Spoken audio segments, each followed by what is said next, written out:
Welcome back to The Haven, the Story Forge Haven channel, crafting tales for you to enjoy.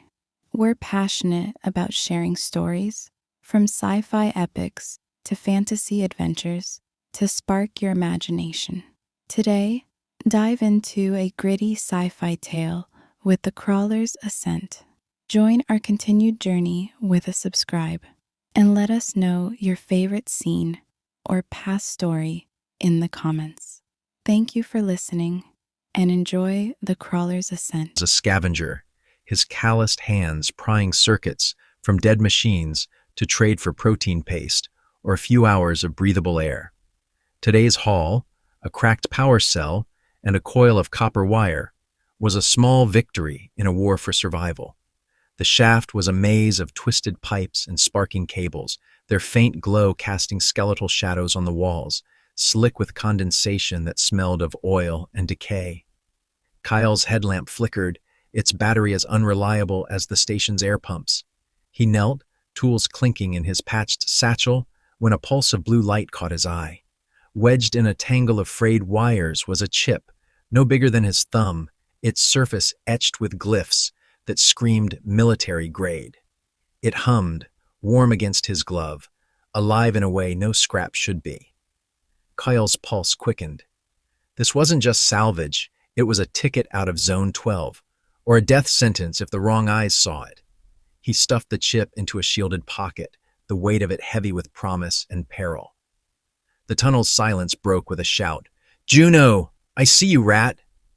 Dax, a hulking crawler with a shaved head and a welder's scar across his cheek, loomed at the shaft's mouth, his crew's headlamps stabbing through the gloom. Kale's stomach dropped. Dax's gang was a pack of wolves, known for cracking skulls over a single circuit. He bolted, weaving through jagged metal, his week's earnings, the power cell in copper, clattering to the floor, lost to the dark. "Get him!" Dax roared, his voice a guttural echo. Boots pounded, their lights bouncing like predators' eyes. Kale's mask hissed, oxygen gauge dipping to 15%. He dove into a side vent, its walls so tight they scraped his shoulders, and wedged himself behind a coolant pipe that leaked a bitter, chemical chill. His heart hammered as Dax's crew stormed past, cursing. Sweat stung his eyes, mixing with the grime on his face. The chip in his pocket felt like a live wire, burning with possibility. Back in his crawl space, a scavenged pod, barely bigger than a coffin, its walls patched with salvaged panels that groaned under the station's vibrations. Kale rigged a reader to the chip. The air inside was stale, tasting of recycled despair, and the pod's single bulb flickered like it was on its last legs. The reader's screen sputtered to life, scrolling code he couldn't parse. A voice, sharp and female, cut through his earpiece. "Designation, NISA. State your intent." Kyle froze, his breath catching. An AI self-aware down here in the dark? He glanced at the pod's hatch, its welds barely holding against the gangs outside. Dax's crew would kill for this, and worse, they'd sell him out to Vask, the enforcer who ruled Zone 12's shadows. Coyle could trade the chip for enough credits to eat for a month, maybe buy a real oxygen tank, or he could keep it, chase the dream of climbing to the upper tiers, light, air, a life. But that meant running, hiding, surviving. A welder's spark flared outside the hatch, followed by Dax's low growl. "Juno, we know you're in there." Kale's hand closed around the chip, its warmth a challenge. Sell it and live another day in this pit. Keep it and risk everything for a chance at the sky. He gritted his teeth, the memory of Zone 12's choking air and Mira's cough pushing him forward. "I'm keeping you," he whispered to Nisa, slipping the chip back into his pocket. He grabbed his tools and pried open a floor panel, heart pounding as the hatch began to glow red. Whatever Nisa was, she was his way out, and he'd run until the station itself stopped him. Chapter 2. Data Worth Dying For. Kyle's pod was a suffocating box of patched steel, its walls scarred with weld marks and stained with the acrid tang of recycled air. The faint buzz of Zone 12's failing power grid vibrated through the floor, a reminder that even this coffin wasn't safe. Kyle hunched over his scavenged terminal, its screen casting a sickly green glow across his grease-streaked face. Nisa's chip, pulsing faintly in the reader, was a live grenade, military-grade, self-aware and worth more than a year's oxygen credits. His hands trembled as he probed its encryption, the code dense with glyphs that screamed upper core secrets. Selling it could buy him air, food, maybe a ticket to the mid-tiers. But the memory of Dax's welders sparking at his hatch kept him from running to the nearest trader. The terminal pinged, and Nisa's voice sliced through his earpiece, sharp as a blade. "You're wasting time, Kale Juno. My data is worth more than your scraps. Protect me, and I'll get you out of this pit." Kyle's jaw clenched, his breath fogging the inside of his cracked oxygen mask. "You're a chip. What do you know about out?" The words came out bitter, laced with the weight of years spent choking in Zone 12's dark. "I know I was stolen from the upper core," Nisa said, her tone cold but precise. "I know my protocols can unlock systems you can't imagine. Oxygen, power, security. And I know Vask's crew is outside your pod right now." Kyle's heart lurched. He killed the terminal's light and crept to the hatch's viewport, its edges crusted with rust. Vask stood in the tunnel, his cybernetic arm gleaming under a flickering light panel, his scarred face twisted with a grudge older than this chase. Kyle had humiliated him years ago, outsmarting him in a scrap deal that cost Vask a month's credits and his crew's respect. Now the enforcer's eyes burned with hate, flanked by 4 goons wielding welders that spat molten sparks. Vask wasn't just a scavenger, he was a predator, and word was he answered to someone higher, someone with mid-tier connections. "How'd they find me?"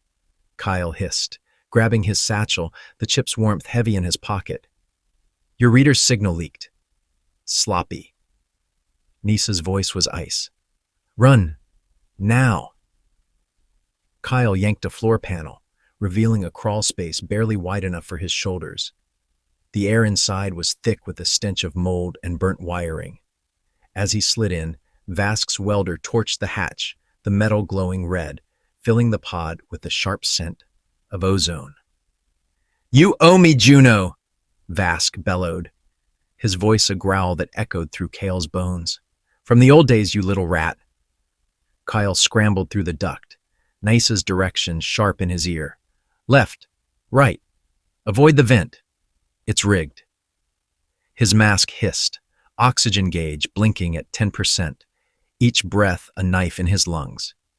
He emerged in a derelict service bay, its floor littered with shattered circuits and pools of oily water that reflected his headlamp's weak beam. Panting, he slumped against a rusted bulkhead, the chip clutched tight. "What are you?" he whispered. "Why's Vask after you?" "I'm Nisa, Ethics Protocol Override AI," she said. "My core holds restricted military codes, access to the station's systems. Oxygen, power, weapons. They want me erased or sold to the highest bidder." Kyle's mind spun. Sell her and he'd be rich. Real food, clean air, a life beyond the tunnels. He could almost taste the sweet, unfiltered air of Zone 8, see the artificial sun he'd only heard of in rumors. But Nisa's promise, to climb, to break the elite's stranglehold, lit a spark he couldn't ignore. He'd spent years hating the system that let kids like Mira choke while the upper core breathed easy. This was his shot to fight back. "Fine," he muttered, wiping sweat from his brow. "You help me climb, I keep you safe. Deal?" "Deal," Nisa said.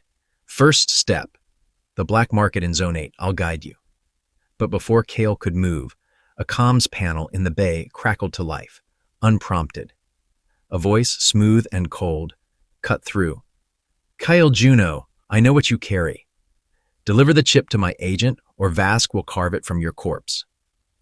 The signal cut out. leaving only the hum of the station and Coyle's racing pulse. Vask wasn't just hunting him. Someone from the mid-tiers, maybe higher, wanted Nisa, and they knew his name. Chapter 3. The Price of Oxygen. Kale's boots crunched on the frost-slick floor of Zone 12's central hub, the air so thin it clawed at his throat despite his patched oxygen mask. The hub was a cavern of despair, its rusted girders draped with flickering hollow ads, promising upper-core luxuries, silk clothes, clean water, none of which any crawler could afford. The air pumps wheezed, spitting out a metallic tang that coated Kyle's tongue, and the dim light panels buzzed like dying insects. His oxygen gauge blinked red. 2 hours left, maybe less. He'd traded his last credits to buy Mira, a sick kid with sunken eyes, a week's worth of clean air. Her mother's grateful sob still echoed in his head, but so did her cough, a reminder of what survival costs down here. Nisa's chip, hidden in a shielded pocket of his tattered jacket, pulsed faintly, its warmth a constant nag. "Talk to me," Kyle muttered, weaving past a crowd of scavengers bartering scrap under a leaking pipe that dripped oily water. "This black market in Zone 8, how do we get there without dying?" Nisa's voice crackled through his earpiece, sharp and unyielding. "Decommissioned freight lift, 3 tunnels west. I've hacked its codes. It'll take you to Zone 9. From there, you need a suit to survive the vacuum locks." Kyle snorted, his breath fogging the mask's cracked visor. "A suit? With what credits? I'm tapped out." The memory of Mira's pale face twisted his gut. He'd given away his only buffer. "Improvise," Nisa said. "You're a scavenger. Scavenge." He bit back a curse and slipped into a side tunnel, its walls slick with condensation that smelled of burnt circuits. A derelict repair bay lay ahead, its floor littered with shattered tools and a faint hum of residual power. Kyle rummaged through the debris, his headlamp catching on a battered maintenance suit, its visor cracked, seals frayed, but intact enough to hold pressure. A relic, probably stolen from a mid-tier depot.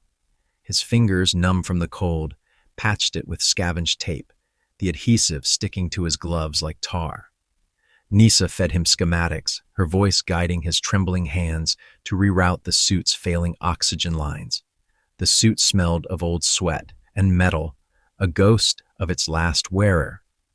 A faint cry echoed from the tunnel, Mira's mother begging for more air credits. Kyle's chest tightened. He could sell Nisa now, buy Mira's family a month of air, maybe save her life.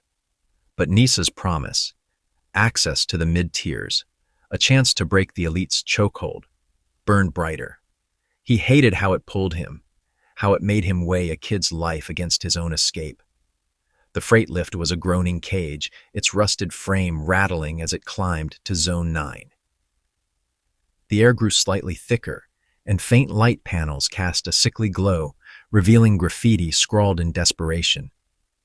"Air is a lie." Kyle's suit hissed, its oxygen gauge dropping faster than he'd hoped. Nisa directed him to a hidden hatch, the black market's entrance just beyond. But the hatch opened into a vacuum lock, a dead-end chamber of icy steel, its walls gleaming with frost.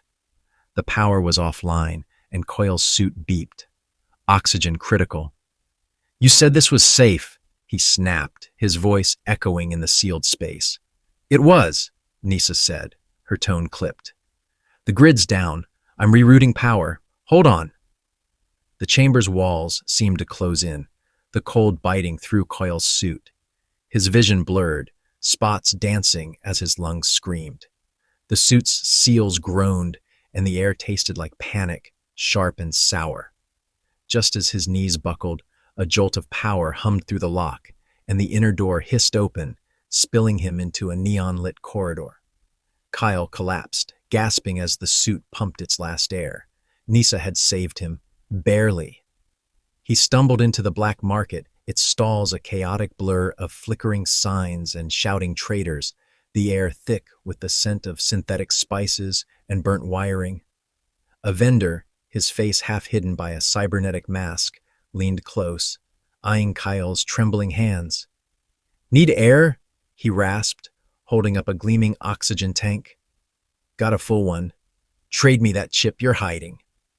Kyle's hand hovered over Nisa's pocket, Mira's cough ringing in his ears. One trade, and he could save her, maybe dozens like her. But the upper core's light, the chance to tear down the system that starved them, was so close. His fingers curled into a fist, guilt twisting like a knife. "No deal," he said, voice hoarse. He turned away, Nisa's warmth burning against his chest. He'd chosen the climb over Mira's life, and the weight of that choice would haunt him. Chapter 4. The Climb. Kyle's patched maintenance suit creaked, its joints grinding like old bones as he hauled himself up the decommissioned elevator shaft. The rungs, slick with condensation, smelled of rust and neglect, and the shaft's walls were a claustrophobic cage of cracked steel, etched with desperate scratches from crawlers who'd climbed before, and likely died. Zone 9's faint light faded below, swallowed by the inky dark of the station's interstitial layers. Kale's oxygen gauge flickered at 8%, each breath a shallow stab in his chest. Nisa's voice buzzed in his earpiece, steady despite the chaos of his escape from Zone 12. "Up 20 meters, then right into the service duct," she said. "Avoid the exposed cables, they're live." Kyle's muscles burned, the suit's weight dragging at him like Zone 12's gravity, pulling him back to the dark. He'd never climbed this high, never dared dream past the tunnels. The promise of Zone 8's air, clean and unrationed, kept him moving, even as Mira's cough echoed in his mind, a reminder of the cost he'd paid to keep Nisa. "You better be worth this," he muttered, his voice muffled by the mask's cracked visor. "Focus," Nisa snapped. "The black market's in Zone 8's sublevel. Move." The duct spat him onto a maintenance platform, and Kyle froze, his breath catching. Through a fractured viewport, he saw Zone 8 for the first time. A sprawling market bathed in artificial sunlight, its golden glow spilling over stalls piled with real fruit, oranges, apples, things he'd only tasted in dreams. The air beyond the glass was clean, free of the metallic bite he'd breathed his whole life. People moved without masks, their faces unmarred by the hollow cheeks of Zone 12 starvation. Kale's chest ached with want, but beneath it, anger flared. This was what the elite hoarded while crawlers choked below. He pried open a grate and dropped into a crowded alley, the black market's neon signs pulsing like a fever dream. The air was thick with the scent of sizzling vat meat and the electric hum of illicit tech. Cybernetic implants, forged IDs, oxygen tanks that gleamed like treasure. Kyle's suit passed for a worker's gear, and he blended into the chaos, his heart pounding with the thrill of being somewhere he didn't belong. Nisa directed him to Torv, a grizzled vendor with a cybernetic eye that whirred as it scanned Kyle. He traded scavenged circuits for a new oxygen filter, its clean hiss a shock after years of rationed air. At a food stall, he spent his last barter chip on an apple, its sharp, sweet bite overwhelming like a memory of a life he'd never had. Nisa's voice cut through his reverie. "You're lingering. Torv knows a contact for upper core intel." "Find her!" Torv pointed him to Leora, a medic running a hidden clinic in a back alley. Her coat was frayed, her dark eyes sharp with suspicion as she patched a crawler kid's arm, her hands steady despite the market's din. "You're no traitor," she said, sizing Kyle up. "What do you want?"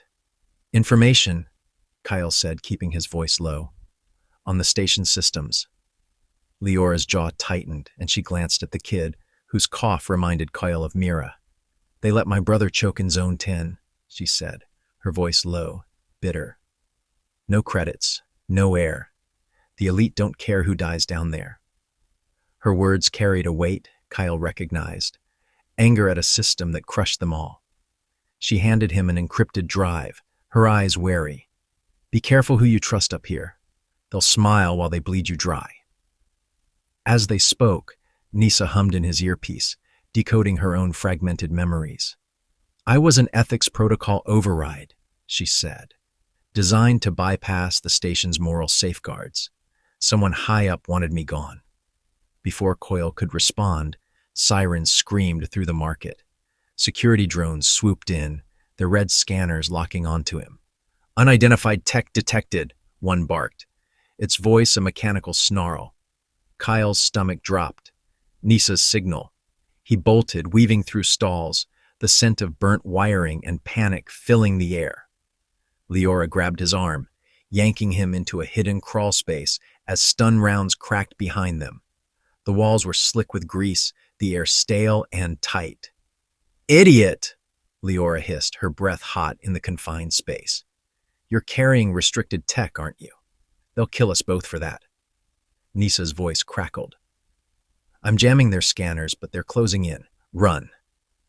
Kyle scrambled through the crawl space, Leora at his heels, emerging in a deserted service tunnel.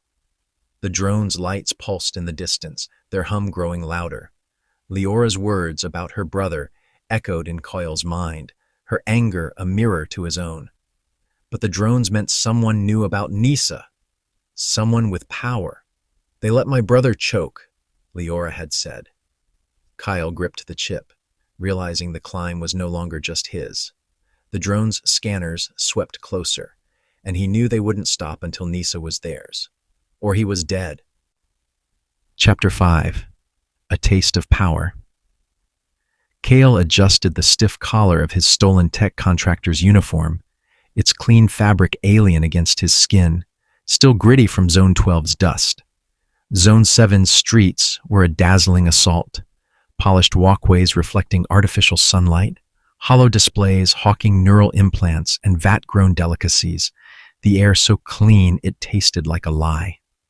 The hum of grav plates pulsed beneath his boots, steady and luxurious, a far cry from the flickering lights and choking air of the tunnels below. Posing as a low-tier repair tech, Kyle moved through the crowds, Nisa's chip hidden in a shielded compartment of his tool belt, its faint warmth a reminder of the danger trailing him. His oxygen mask was gone, traded for a new filter that let him breathe without rationing, a freedom that felt both thrilling and wrong. He worked fast, rewiring climate regulators in a merchant's penthouse, its walls lined with shimmering hollow art that shifted like liquid starlight. The merchant, a wiry man named Soren, clapped Kyle's shoulder, his smile too wide. "You're good, Juno. Fixed my system in half the time those upper core hacks take."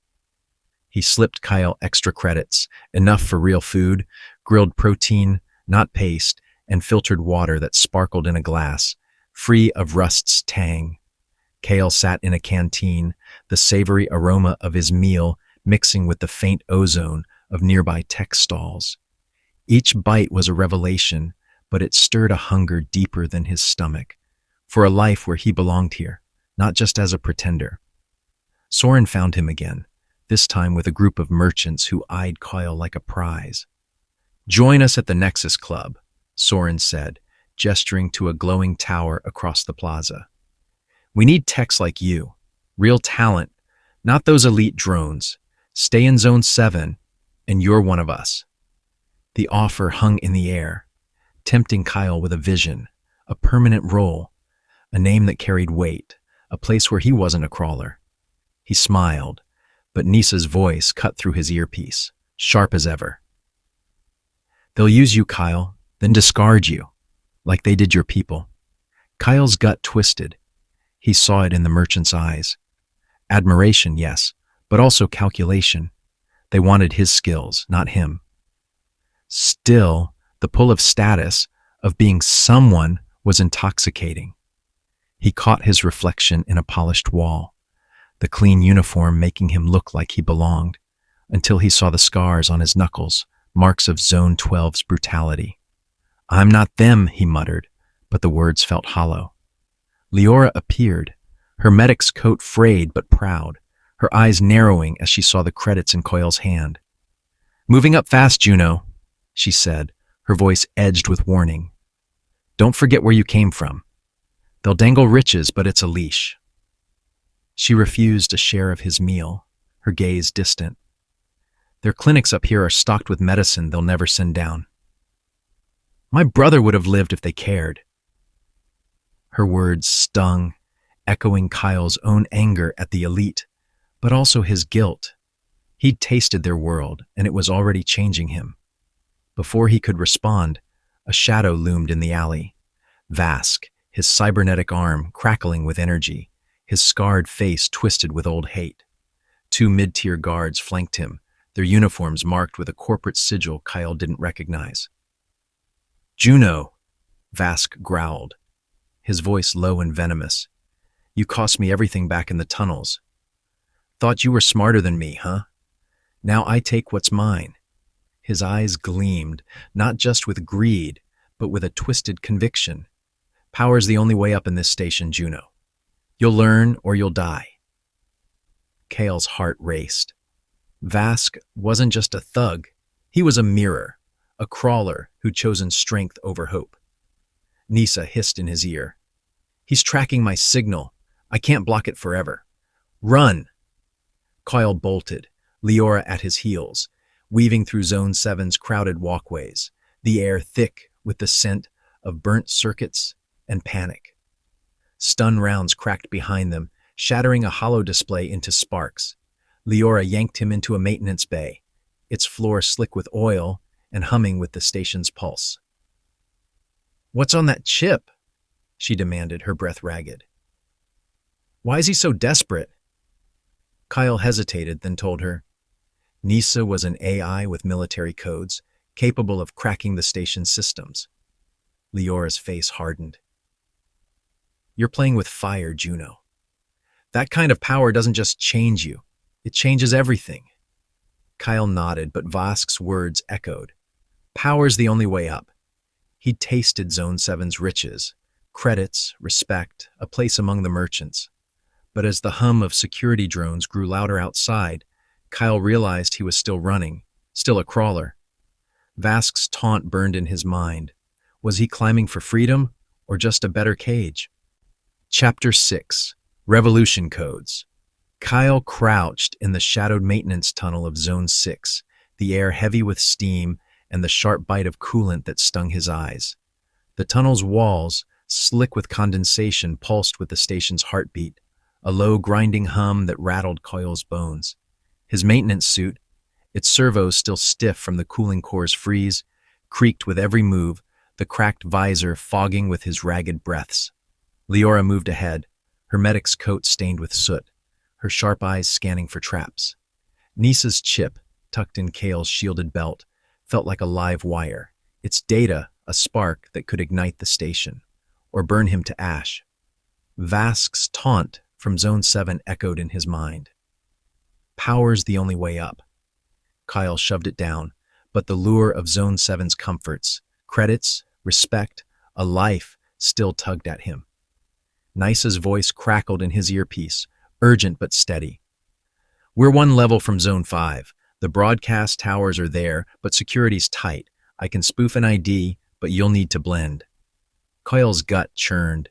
Blending meant passing as elite, a lie that felt too easy after tasting Zone 7's riches. Leora glanced back, her face tight with exhaustion. "You're quiet, Juno. Thinking of staying up here?" Her tone was sharp, but her eyes held a flicker of pain. "They cut my clinic's supplies last month, said it was inefficient to treat crawlers. My brother died because of their math. Don't let their shine fool you." Her words hit like a punch, stirring Kale's guilt over Mira and his own temptation. He nodded, gripping his tools tighter. "I'm not staying, let's move." Nisa's voice cut in. "I've decrypted more of my core data. The station's oxygen rationing is artificial, 70% hoarded by the elite to keep the lower tiers weak. I have proof, logs, schematics, their own words." Kale's breath caught, the tunnel's damp air turning colder. In Zone 12, he'd seen families ration air, kids like Mira choking on thin scraps while the upper core breathed free. The truth was a blade, sharp enough to cut the station's lies apart.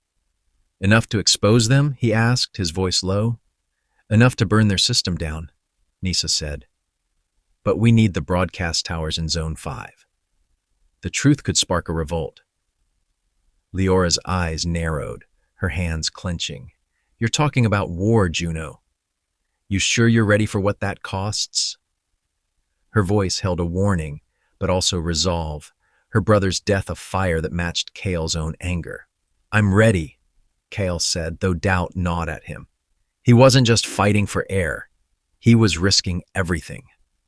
They scavenged parts to reinforce his suit, the tunnel's flickering lights casting jagged shadows as they worked. Leora's hands shook slightly, her medic's precision strained by the memory of her clinic's empty shelves.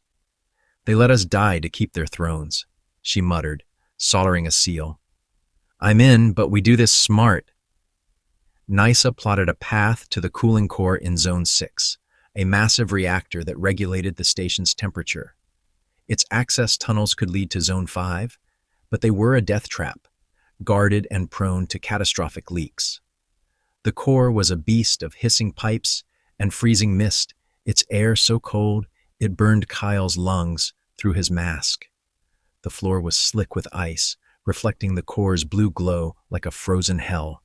Kyle hacked a control panel, Nysa feeding him override codes, but a tremor shook the chamber. Alarms screamed, and a pipe burst overhead, spraying cryogenic fluid that glittered like deadly snow. Kyle shoved Leora out of the way, but the liquid grazed his suit, freezing the arm's servos. He stumbled, vision blurring as the cold bit through, the air tasting of sharp chemical frost. Keep moving, Nysa snapped, rerouting power to his suit's heater. Leora dragged him into a maintenance shaft, her coat singed, the air thick with the stench of burnt fabric. They collapsed, panting, the core's alarms a deafening wail behind them. You almost got us killed, Leora said, checking his suit for leaks. Her hands steady, but her eyes fierce. This better be worth it. It is, Kyle said, though his arm throbbed. Barely functional. The towers were close, but so was Vask, and the elite's shadow loomed larger with every step. Nysa's voice cut through, colder than the core's mist. Someone's betrayed you, Kyle. Check Leora's comms. Her clinic's been in contact with Zone 5. Kale froze, his eyes locking onto Leora's. Her face was unreadable, but her hand twitched toward her comms unit. Had she sold him out to save her clinic? The shaft's walls seemed to close in, the air heavy with suspicion. Kyle gripped Nysa's chip, his heart pounding. He'd chosen the climb, chosen revolution, but now, with betrayal in the air and the towers so close, he swore to reach them, no matter who he had to leave behind. Chapter 7, Betrayal Above. Kyle's maintenance suit groaned, its frozen arm servos grinding like broken gears as he navigated Zone 6's service tunnels. The air was thick with steam, its damp heat carrying the sour tang of corroded pipes, and the walls pulsed with the station's relentless hum, vibrating through his boots. Leora moved beside him, her medic's coat singed from the cooling core, her eyes sharp but shadowed with doubt after Nysa's warning of betrayal. Kyle's hand hovered over the chip in his shielded belt, Nysa's warmth a constant reminder of the revolution he carried, and the suspicion now poisoning his trust in Leora. Her clinic's contact with Zone 5, Nysa had said. Was she playing him to save her people? Nysa's voice crackled in his earpiece, steady but urgent. We're one level from Zone 5. The broadcast towers are there, but security's airtight. I can spoof an ID to get you through, but you'll need to pass as elite. Kale's stomach twisted.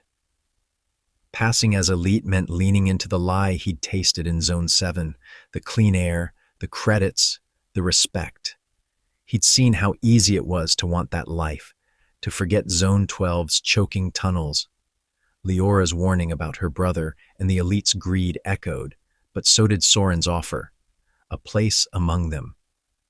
Kale adjusted his stolen contractor uniform, its crisp fabric at odds with his scarred hands, and followed Leora into Zone 5's gleaming corridors. The transition was jarring. Zone 5's artificial sunlight bathed polished floors in a golden glow, the air crisp with the scent of synthetic flowers, not rust or coolant. Hollow screens advertised neural vacations and off-station villas, their colors dazzling against the sterile white walls. People moved with effortless grace, their clothes shimmering like liquid metal, their faces free of the hollow desperation Kale knew too well. His chest ached with a mix of awe and rage. This was the world that starved Mira, that let Leora's brother die. At a security checkpoint, Nisa fed Kale a forged ID code.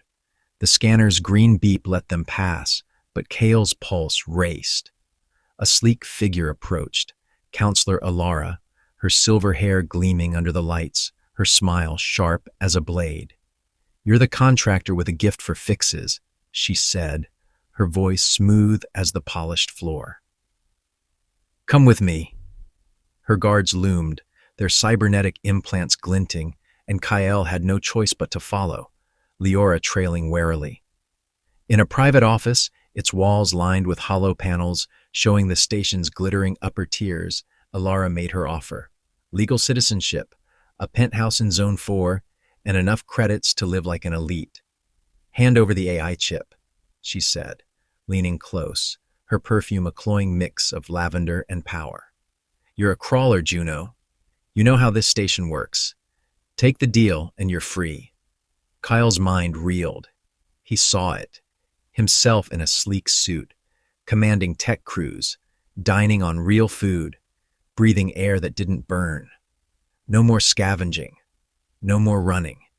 He'd be an elite, lording over the tunnels he'd escaped, his scars hidden under luxury. The vision was so vivid he could taste the clean water, feel the weight of a title. But Mira's cough, Leora's bitter words, and Zone 12's dark pressed against him. Nisa's voice whispered, "She'll make you their tool, not their savior. Choose who you are." Kyle's hands shook. "Let my friend go first," he said, nodding to Leora, stalling. Ilara's smile didn't waver, but she signaled a guard, who dragged Leora toward a holding cell. "She's an unregistered," Alara said, her voice cold. "The chip, or she suffers." Leora's eyes met Kyle's, fierce despite her fear. "Don't, Juno. They'll kill my clinic's kids next." Her words cut deep, reminding him of her brother, of Mira, of the elite's cruelty. Kyle's heart pounded. He could take the deal, save Leora, live the life he dreamed of. Or he could fight for the truth and lose everything. "I'll give you the chip," Kale said, slipping a decoy drive from his belt. Alara's eyes gleamed as she took it, but as he moved to leave, guards blocked the door. "Check it," she ordered. The drive was blank. Her smile vanished. "You think you're clever, Crawler?"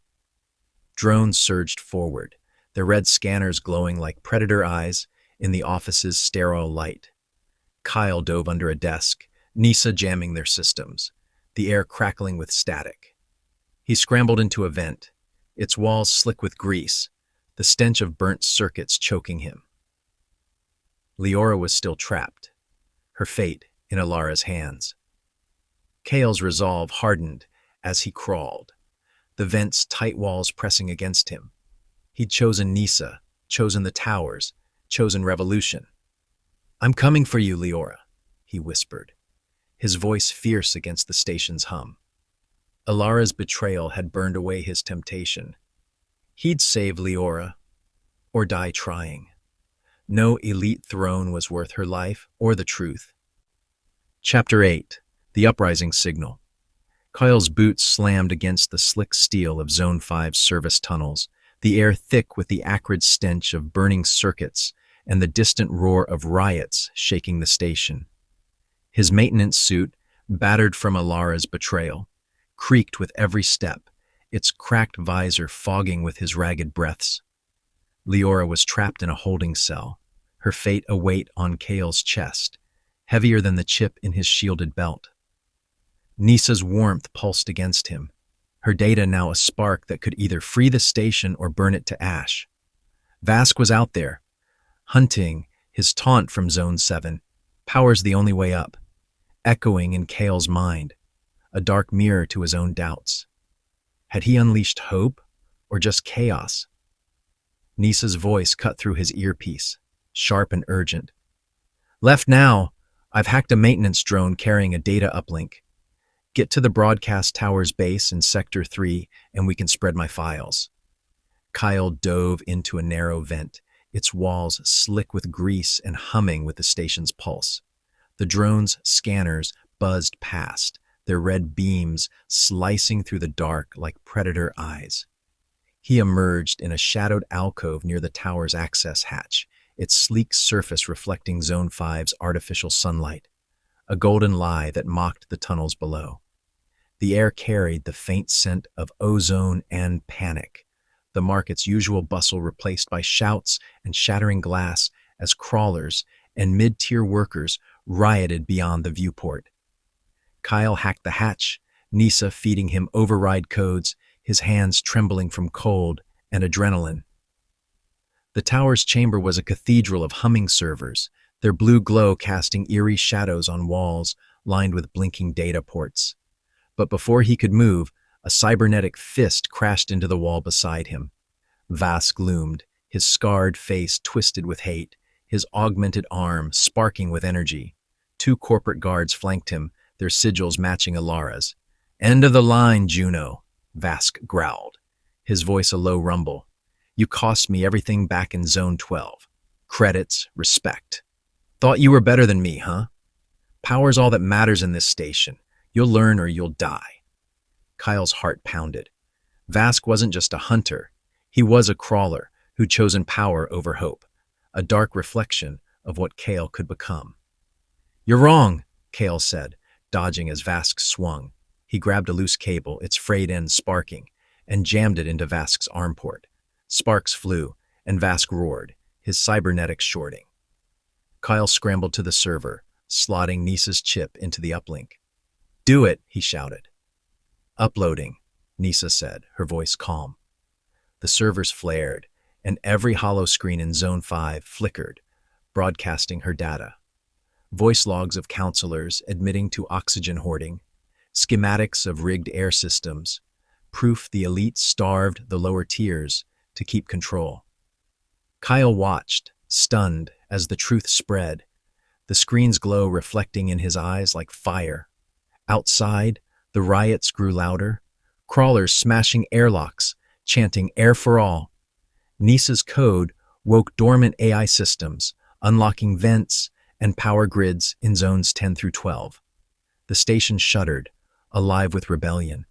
But as Kale stared at a screen showing a crawler looting a shop, doubt clawed at him. Had he freed them, or just given them a new way to die? "Nisa," he whispered, "did I save them or tear it all down?" Her reply was steady. "You gave them a choice, that's more than they had." Vask wasn't done. He ripped the cable free, his arm sparking but functional and charged. Kyle dodged, grabbing a wrench from the floor and smashing it into Vask's knee joint, the metal clanging like a death knell. The enforcer stumbled, but a guard tackled Kyle, pinning him to the cold floor, its surface slick with spilled coolant. Vask loomed, fist raised, then froze as a figure burst through the hatch. Leora, bruised but fierce, drove a stolen stun baton into Vask's back. He collapsed, twitching, the air crackling with the baton's charge. "How'd you escape?" Kyle gasped, shoving the guard off, his hands slick with sweat. "Friends in low places," Leora said, panting, her eyes burning with the same fire that drove her clinic. "Those kids I save, they've got allies. You owe me, Juno." Kyle pulled Nisa's chip from the server, the broadcast complete. The station was chaos, riots, alarms, the hum of waking systems. He looked at Leora, her resolve mirroring his own, but Vask's words lingered. "Power's all that matters." The screens showed fires spreading, crawlers clashing with guards. Kale's truth had sparked a revolution, but the cost was blood and ash. As he and Leora fled the tower, a hollow screen flickered with Alara's face, her voice cold. "Juno, you've doomed us all. This isn't over." The station trembled, and Kyle knew the elite would come for him, and the uprising would either save the crawlers or bury them. Chapter 9. Ashes and Light. The orbital city shuddered, its gleaming corridors and shadowed tunnels alive with the chaos of rebellion. Kyle and Leora sprinted through Zone 5's service ducts, the air thick with smoke that stung Kyle's eyes and carried the bitter scent of burning polymers.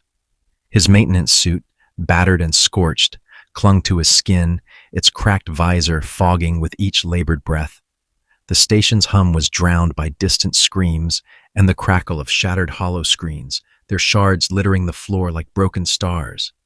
Nisa's broadcast had ignited the lower tiers, crawlers smashing airlocks, mid-tier workers joining the fray, their chants of "Air for all" echoing through the ducts. Kale's chest ached with pride and fear. He'd sparked this fire, but the cost, blood, ash, and a station teetering on collapse, weighed heavy. Nisa's voice buzzed in his earpiece, steady despite the chaos. "We need to reach Zone 4's central control hub. I can stabilize the systems, stop the riots from killing the station." Kale's throat tightened, the memory of a looted shop flickering in his mind. "You started this, Nisa," he said, his voice rough. "What if I've just doomed them?" "You gave them a choice," she replied. "Now make it mean something." Leora, her medic's coat torn and streaked with soot, shot him a look. "She's right, Juno. The station's breaking, but we can fix it. Don't lose your nerve now." Her eyes, fierce despite the bruises, held the same fire that drove her clinic, a refusal to let more kids die like her brother. They slipped through a shattered access panel into Zone 4, where the elite's pristine world was crumbling. Shattered hollow screens flickered with static, their ads for luxury implants replaced by Nisa's looping broadcast, proof of oxygen hoarding, elite corruption exposed.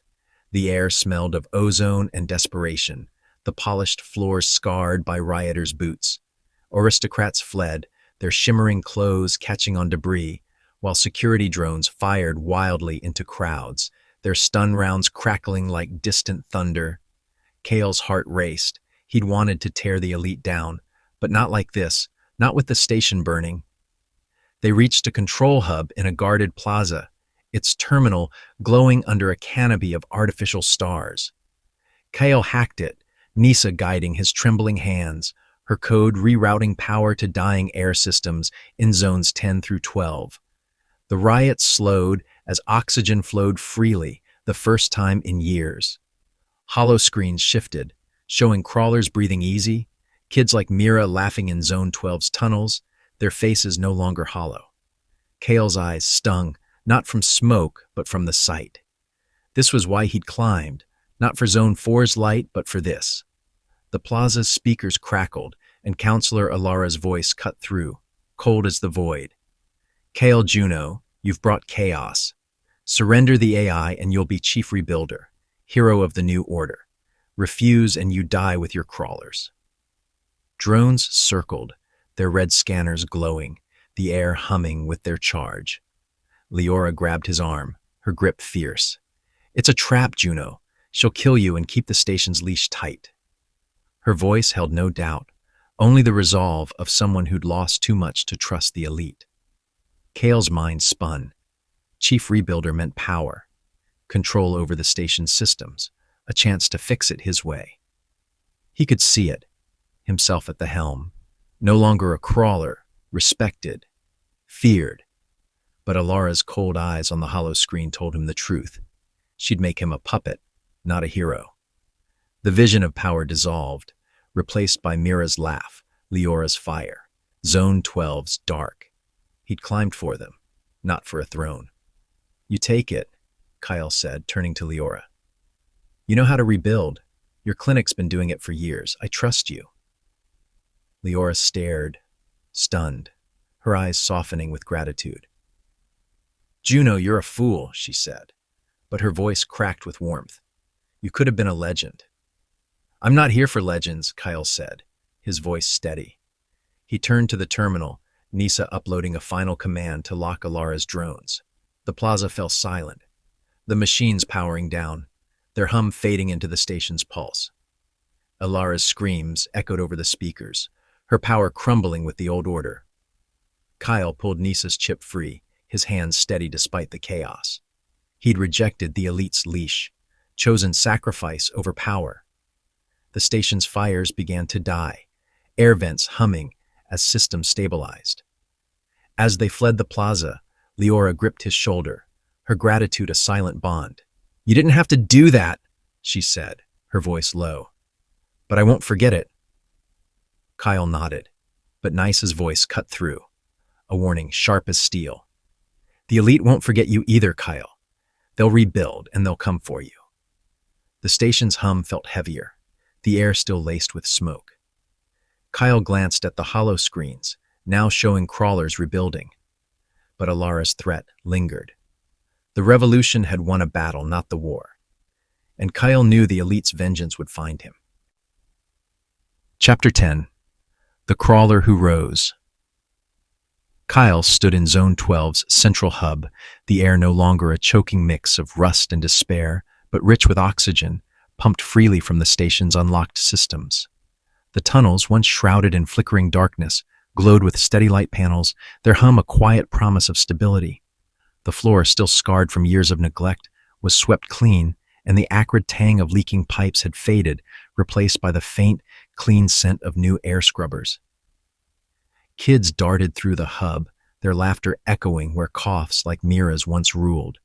Kale's patched jacket hung loose on his frame, its frayed edges a reminder of the climb that had scarred his body and soul. He was back where he'd started, but Zone 12 was no longer a tomb. It was alive. The station was healing. Leora, now chief rebuilder, worked from Zone 4, redirecting resources to the lower tiers. Hollow screens, once propaganda for the elite's luxuries, now streamed coding lessons for crawler kids, their lessons powered by NISA's open-source code. The AI, no longer confined to a chip, ran the station's systems democratically, her voice a soft hum in the rebuilt networks, ensuring air, power, and food reached every zone. The elite's stranglehold was broken, their hoarded wealth redistributed by the uprising Kale had sparked. But Ilara's warning, "They'll come for you," lingered, a shadow over the victory. Kyle knelt by a half-built air scrubber, its sleek frame gleaming under the hub's lights. A group of teens crowded around, their faces bright with curiosity. "Like this," Kyle said, guiding a girl's hands to solder a connection, the faint sizzle of the torch mixing with the hub's hum. The scrubber sparked to life, its clean air hissing out, and the girl grinned, her eyes free of the hollow fear Kale had known. As he worked, Vask's voice echoed in his mind. "Power's all that matters." Kyle shook his head, handing a tool to a boy. "Build for others, not yourself," he said, his voice firm. Vask had chosen power, become a tool of the elite. Kyle had chosen this. Zone 12, the kids. The fight for something real. Leora appeared, her chief rebuilder's badge glinting on her coat, her face softened by a rare smile. "You could have taken this job, Juno," she said, gesturing to the hub's new lights and the kids learning at the screens. "Why stay down here, teaching instead of leading?" Kyle wiped grease from his hands, the familiar sting of Zone 12's grit grounding him. "Someone's got to show them how to build, not just survive," he said. "Your clinic's been doing that all along. You're the one to lead." Leora's eyes shone with gratitude, her mission to save kids like her brother, now shaping the station's future. She gripped his shoulder, a silent thank you for the trust he'd placed in her. Later, Kyle climbed to a refurbished observation deck, a platform in Zone 12 once sealed by the elite. The viewport, polished clean, open to the void, stars sharp against the black, a sky Kyle had never seen from the tunnels. The air was clean, no mask needed, and the faint hum of Nisa's systems pulsed like a heartbeat. "You did this, Kale," Nisa said through a nearby panel. "The harder path, the better one." "Didn't feel like a choice," Kyle said, his voice soft. He thought of Vask's taunt, Ilara's offer, the lure of Zone 4's power. He'd rejected them all, not for glory, but for this. Kids coding, air flowing, Zone 12 alive. The stars gleamed, a reminder of the freedom he'd fought for, not just for himself, but for all crawlers. He turned back to the hub, tools in hand, ready to keep building. But as he stepped away, a faint flicker on a hollow screen caught his eye. A shadow moving in Zone 4, Alara's sigil flashing briefly. The elite weren't done, and Kyle knew his fight wasn't over. He smiled grimly, the stars at his back. Freedom was his, but it came with a price, and he'd pay it. I hope you enjoyed that gritty sci-fi adventure, The Crawlers Ascent. If you enjoyed it, hit that like button and make sure to subscribe for more tales from the Story Forge Haven.